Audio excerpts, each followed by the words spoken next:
சென்னை வடபழனியில் உள்ள சாலையில் திடீரென பெரிய பள்ளம் ஏற்பட்டதால் தற்போது அங்கு பரபரப்பான சூழல் ஏற்பட்டிருக்கிறது. சென்னை வடபழனியில் உள்ள சாலையில் திடீரென பெரிய பள்ளம் ஏற்பட்டதால் அங்கு பரபரப்பான சூழல் நிலவுகிறது.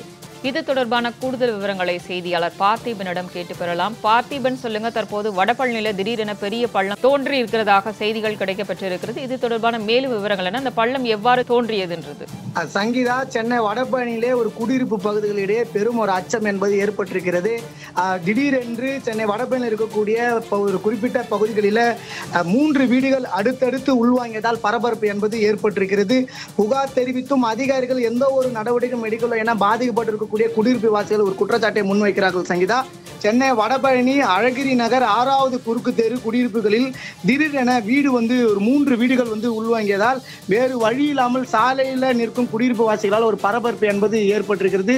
குறிப்பாக சென்னை வடபழனி இருக்கக்கூடிய ஒரு பிரதான சாலை, அங்கே எப்பவுமே குடியிருப்பு வாசிகள் அதிகமாக நிறைந்த பகுதி. இப்படி இருக்கக்கூடிய நிலையில அந்த வடபழனி அழகிரி நகர் 6வது குறுக்கு தெரு பகுதியில் தான் இந்த ஒரு பரபரப்பு சூழல் என்பது ஏற்பட்டிருக்கிறது. காரணம் என்னவென்றால் அப்பகுதியில் இருக்கக்கூடிய குறிப்பாக வீடு எண் அந்த வீடு எண் 16A உள்ளிட்ட இந்த பகுதிகளில் இருக்கக்கூடிய வீடு நம்பர் கூடிய ஒரு 3 வீடுகள் உள்வாங்கியதாக தெரிய வருகிறது. இதனால் வீட்டுக்குள் வேறு வழி இல்லாமல் வாழ முடியாமல் ஒரு பயத்தில் அச்சத்துடன் அப்பகுதியில் இருக்கக்கூடிய குடியிருப்பு வாசிகள் சாலையில நிற்கக்கூடிய அவல நிலை என்பதும் ஏற்பட்டிருக்கிறது. இது குறித்து சம்பந்தப்பட்ட டி நகர் இருக்கக்கூடிய ஏஇ அலுவலரிடம் அதிகாரிகளிடம் பாதிக்கப்பட்டிருக்கக்கூடிய குடியிருப்பு வாசிகள் புகார் தெரிவித்தும் அதிகாரிகள் இதுவரை எந்த ஒரு நடவடிக்கையும் எடுக்கவில்லை என்பது தெரிய வந்திருக்கிறது. சங்கீதா, தற்போது நம்ம ஒரு அண்மை தகவல் நமக்கு கிடைக்கப்பட்டிருக்கிறது.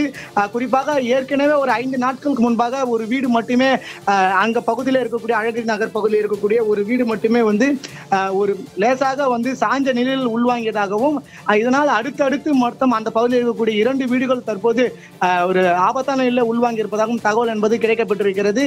இதனால் அப்பகுதியில் ஒரு பரபரப்பு என்பது நிலவி வருகிறது. சம்பந்தப்பட்ட அதிகாரிகள் இந்த தகவலை வெளியே வரவிடாமல் தவிர்த்துக்கு எல்லா முறையான நடவடிக்கையும் எடுப்பதாகவும் இதை சரி செய்வதற்கு எந்த ஒரு நடவடிக்கையும் எடுக்கவில்லை என்ற குற்றச்சாட்டை பாதிக்கப்பட்டிருக்கக்கூடிய குடியிருப்பு வாசிகள் நமக்கு முன்பாக வைக்கிறார்கள். இது மட்டும் இல்லாமல் தொடர்ந்து இந்த பகுதியில் இது குறித்து அதிகாரிகளிடம் கேட்ட குடியிருப்பு வாசிகள் கேட்டபோது இங்க ராட்சத டிரைனேஜ் பள்ளம் இருந்ததாகவும் இதனால் திடீரென்று பள்ளம் விழுந்திருப்பதாகவும் இவர்கள் தெரிவித்திருக்கிறார்கள் என்று தெரிவித்திருக்கிறார்கள். குறிப்பாக இரவு வீடு இல்லாமல் வேறு வழி இல்லாமல் இந்த பகுதியில் பல ஆண்டுகளாக வாழக்கூடிய பகுதி மக்கள் ஒரு குடியிருப்பு வாசி மத்தியில் நடு பகுதியில் எப்படி இவ்வளவு பெரிய ஒரு ராட்சத பள்ளம் விழுந்து வீடு உள்வாங்கியது என்பது ஒரு அதிர்ச்சியை ஏற்படுத்தியிருக்கு. தொடர்ந்து அந்த பகுதியில் ஒரு பரபரப்பு நிலவி வருகிறது என்பது குறிப்பிடத்தக்கது. சங்கீதா, தற்போது அங்க இருக்கக்கூடிய நிலவரத்தை பகிர்ந்தமைக்கு நன்றி பார்த்திபன்.